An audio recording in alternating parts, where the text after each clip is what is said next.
Alhamdulillah kalau lihat kondisi padinya Pak, dari rumpunnya juga anakannya banyak, terus dari batangnya juga kelihatan lebih segar dan lebih sehat, dan kelihatan keluar malainya lebih sempak serta biji padinya kelihatan lebih bernas lagi Pak.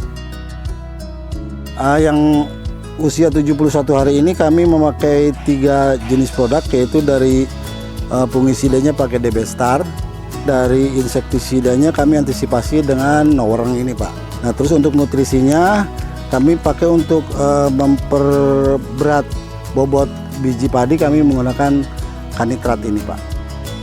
Kalau dari kualitas penyemprotan lebih bagus Pak, lebih merata, karena mungkin dari presisi untuk aplikasi lebih termonitoring gitulah.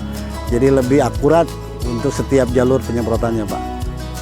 Dari luasan 5.500 meter persegi kami mendapatkan hasil di atas rata-rata petani lainnya, sekitar 4 tonan lebih Pak.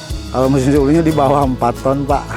Ya saya sarankan kepada para petani, terutama para petani milenial lah, kita manfaatkan teknologi yang ada dengan produk-produk yang sudah saya aplikasikan dan hasilnya terlihat. Silakan kalau mau gabung dengan Maksitani, nanti tinggal komunikasi dan koordinasi dengan saya, khusus di daerah Panggula Selatan ini.